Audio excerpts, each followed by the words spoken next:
also doing it Tonight, in a manner that is efficient. on this social because league. as much as it could be right, it could not be efficient. I'd like to find out, seeing as we celebrated World Press Freedom Day this month, do you think that Namibia has press freedom? We have issues such as mental health, because of the fact that people are so underpaid, it drives them to, for instance, alcoholism. So a couple of years ago, I decided to venture into sports journalism. Yeah. Because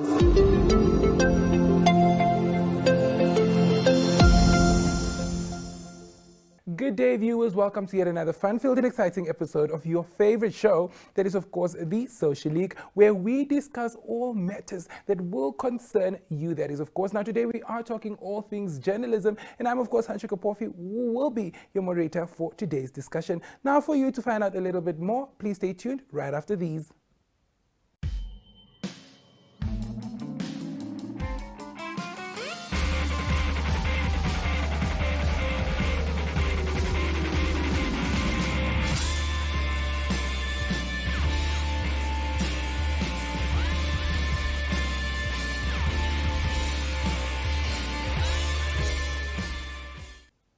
As mentioned earlier, today we are discussing, of course, journalism. Now, this month we, of course, celebrated World Press Freedom Day, so this one is a little bit long overdue, but I do finally have some journalists in studio. I, of course, have a journalist from my zone as well as a journalist from Namibian Sun, but I don't think I'm going to do them as much justice as they will for themselves, so I'm going to let them introduce themselves. Good day. Thank you so much for joining us. So let's start off with you. well, Honcho, well, yes, I'm a journalist. I'm a sports coordinator as well. Yes. And yeah, so basically that's what I do. Yeah. Well, my name is Jemima Ndebele, and I'm an intern journalist at my zone. Yes. All right. So let me start off with you, Lamba. When did this journalism journey actually begin? Ooh, journalism is a calling, I would say. Yeah. But when did I start practicing journalism? I started off in entertainment. I did community stories as well. Those are, the general beats. Yeah. So when you're starting out, obviously you do everything. So a couple of years ago, I decided to venture into sports journalism. Yeah. Because at that time I thought, look, I think there's a niche. This is an industry that I think needs a couple of women. And so that's how I ended up in it's a long story. I don't want to really get into that. But a couple of years ago, let me say maybe 7 years ago, that's when I ventured into sports journalism. It's been quite very rewarding. I think it was the best decision that I've made in my life. Obviously, I ended up winning the sports awards in 2019. I won the sports awards, was it last year? I won the digital one as well as the broadcasting one as well. So I've won it twice, So those are some of the rewards that I got out of joining this industry. Was it easy? No, it's not. It requires a lot of hard work, smart working as well. Yeah. You need to be able to place yourself in positions that obviously provides these type of accolades. Yes. What about you, Jemima? I know you just started off, but yeah. Yeah, well, I started off in February officially as an intern at my zone.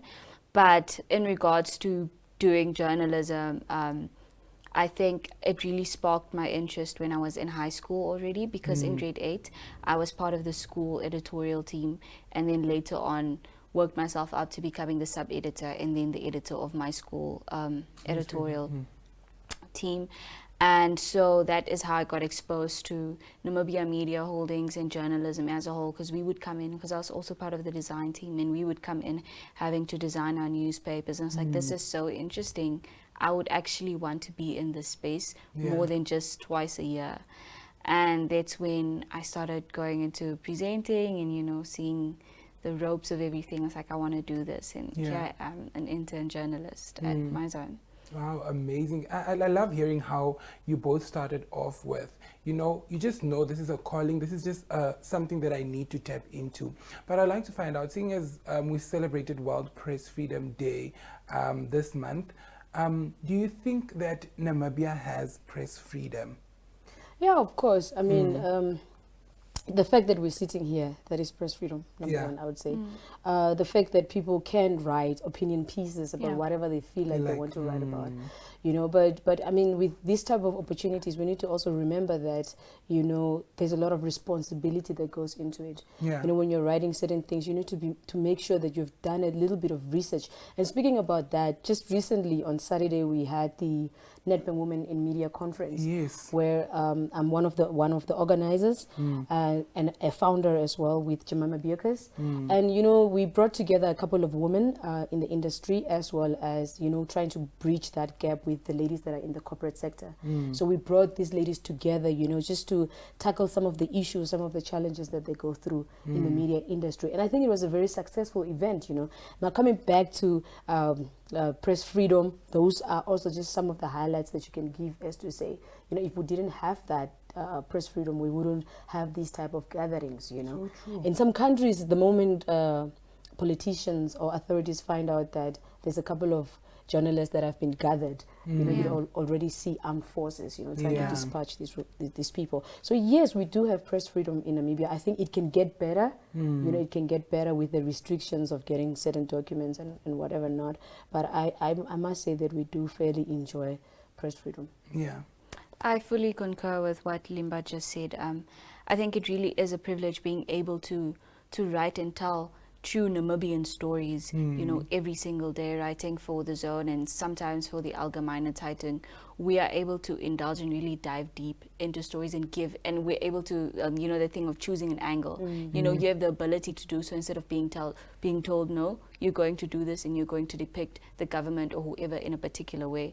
These are the freedoms that we get to enjoy in Namibia, and these are then protected by our constitution. So I think press freedom in Namibia, it's so important, particularly amongst the youth, because we use media to share not just our stories, but also our own experiences and the experiences of others, to inform and educate.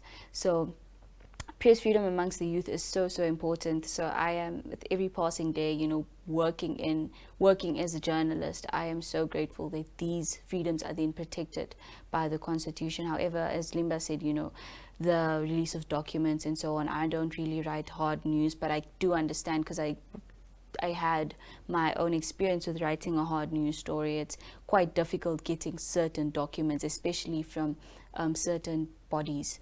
So yeah, in that regard, I think there is always room for improvement, but we do certainly enjoy the freedoms of... Yeah.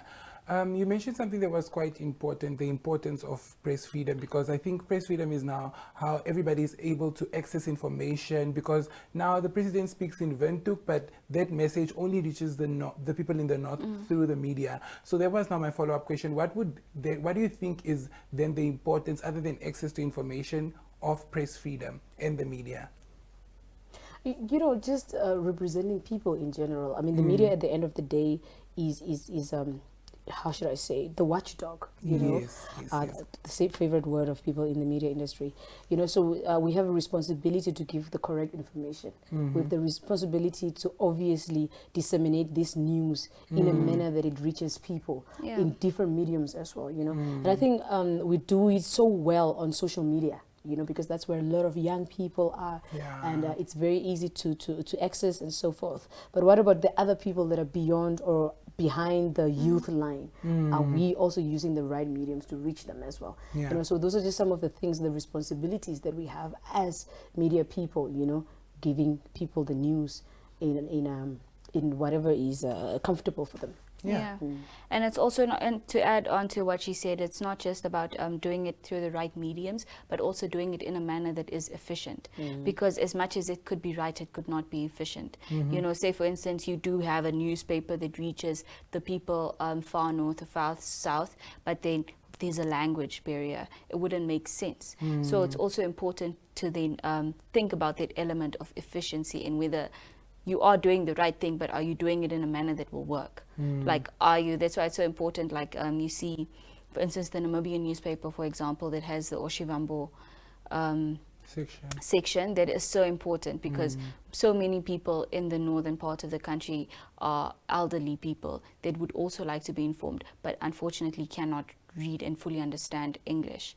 So you see, it's also about efficiency there. So I think it's so important to make sure that as much as, you know, your press or your media reaches and goes through the right and is used in the as a right medium, you also need to use it in such a manner that people understand what you're saying. You could be presenting the right information, but are you doing it in such a manner that people get you, that people know what you're saying? Because otherwise, what is the point? What is the point of going in and writing stories in prim and proper English when nobody understands?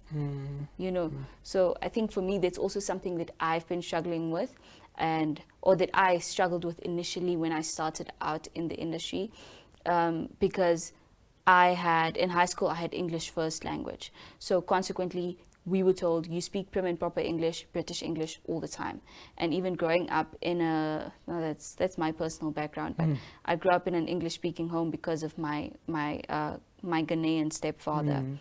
So having to come and then having to adapt my style of writing to a way that will suit not just myself, but the Namibian nation as a whole. You know, having to move from one standard to another in order to make sure that the message is then brought across. A simple example would be me saying pedagogy instead of education system. You know, these little nuances, they actually matter when putting out stories, you know. So it's also making sure that your information is accurate, but it reaches the people in a manner that they understand. Yeah. Well said. Well said. Well, we are in studio discussing, of course, with journalists, and something very important that was mentioned here: efficiency. What's the point of doing something if you're not going to do it right? You know, make sure that everybody that you're sending this information to is able to understand it. Do stay tuned, because after the break we touch a little bit into the challenges and the successes that Lamba and Jemima have faced as journalists.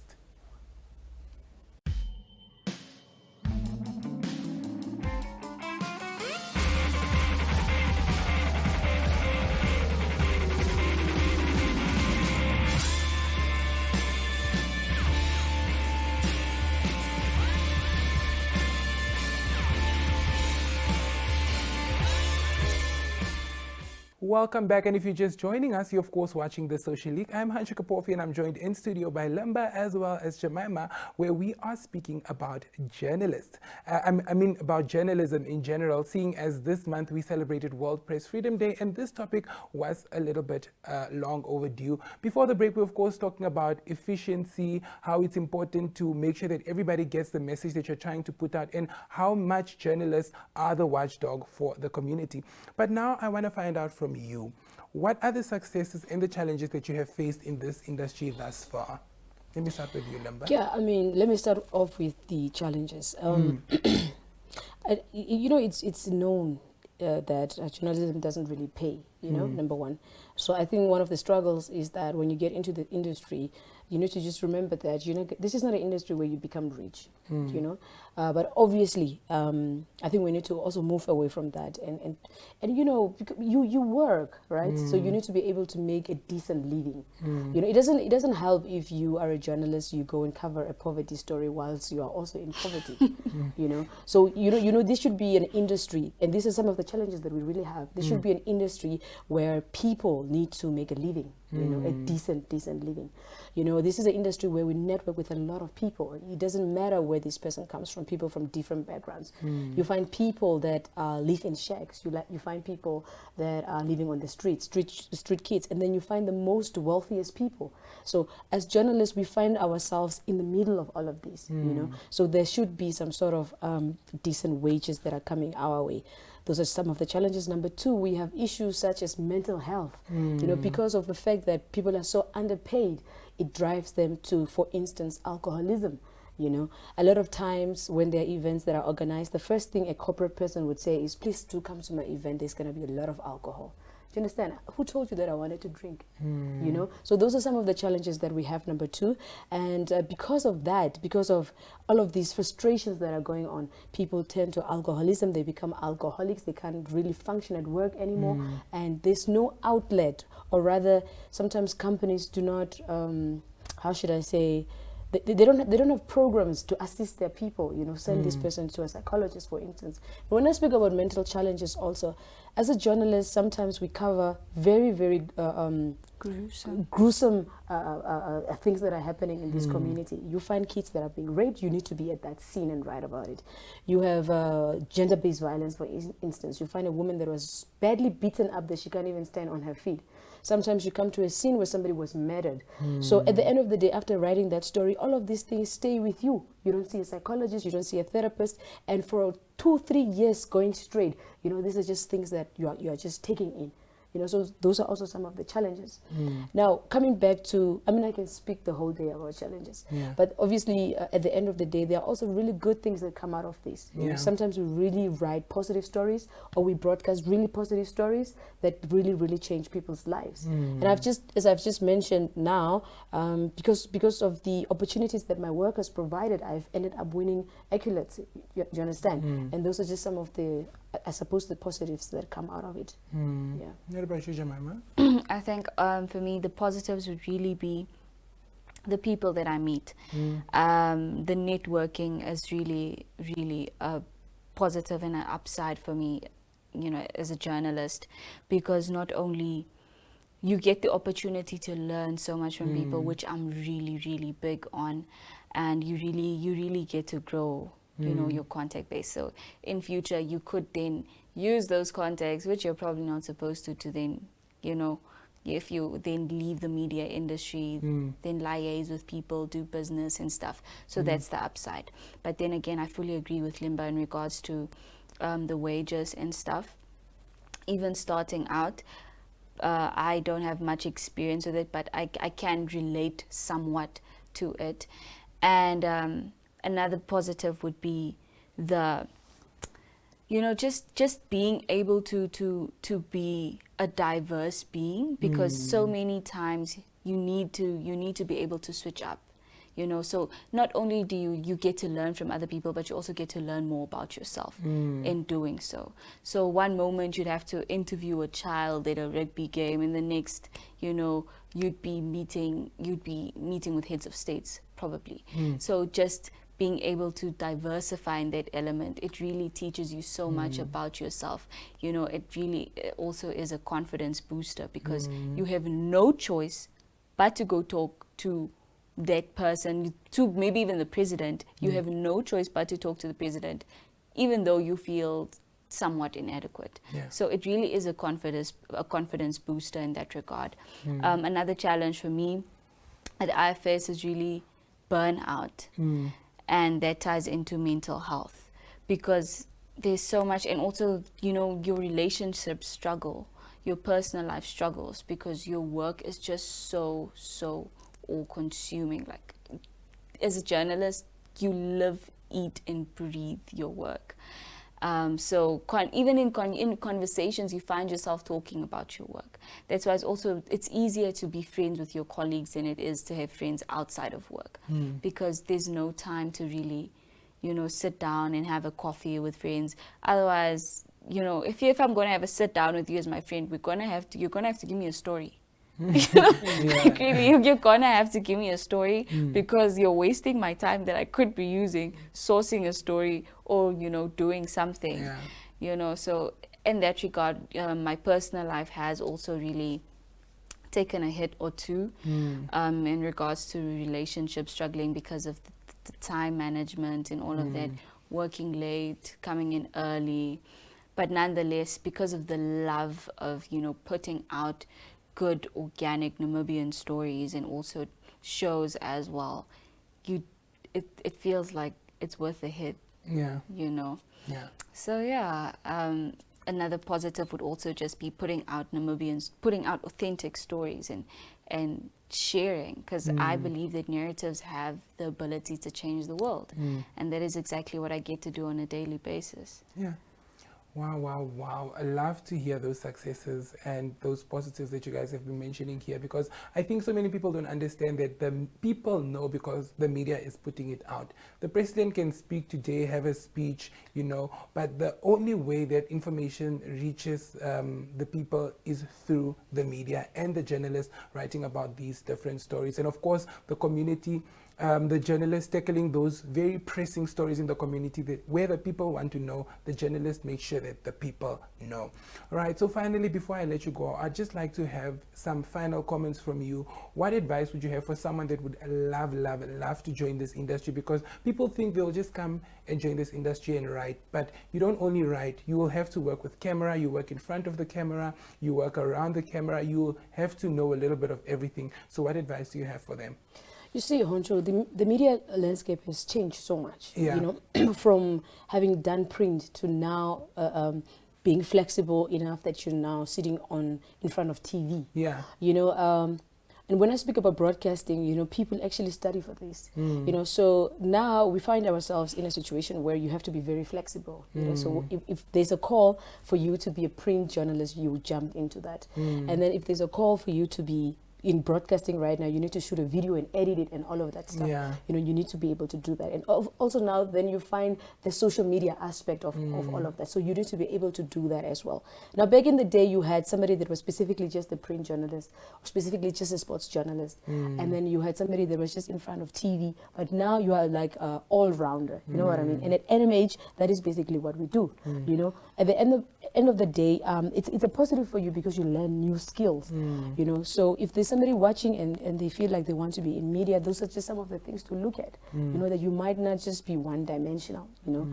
And I think my message would really just be, joining this industry shouldn't be about you getting some sort of fame, you know. At the end of the day, media is about, you know, promoting other people and other people's struggles. You know, you are like you're like the in-between person for that. So it's not an industry where you should come because you're looking to get the numbers, followers, or whatever. I mean, there is a platform for that. Yeah. But when it comes to media, you should remember that we are the fourth estate. We are the voice of the voiceless. True. And that is what we should be promoting.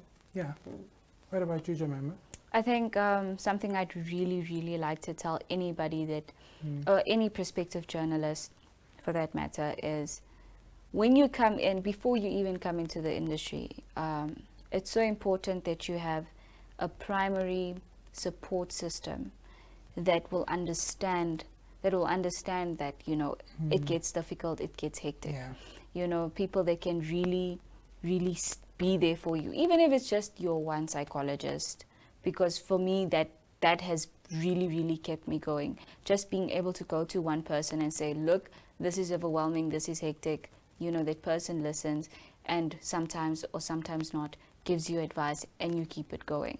Because just sometimes it's important to offload. Because as Limba said, we do cover some gruesome stories. And in addition to the gruesome stories, it's the amount of work that we have to do all the time. So being able to just, you know, give and share all of that with somebody makes it easier and makes it more bearable. So just ensure that, you know, you have that in place and you have the necessary coping mechanisms, healthy coping mechanisms, because it can get difficult. People do resort to alcoholism and drug abuse. So, you know, just ensure that you have that in place and you'll flourish. All right. Thank you so much for taking time out of your busy schedules. As you said, I can't just have you here if I'm not giving you a story. So I'm very thankful for the time that you guys came to spend with me here on the Social League. Right. That was today's discussion of women, not even women in media, but rather World Press Freedom Day, the long overdue discussion. I think I'm speaking about women in media because of the recent event that was held by Lumba. But that was it for today's discussion. Join us again next week, same time, same place.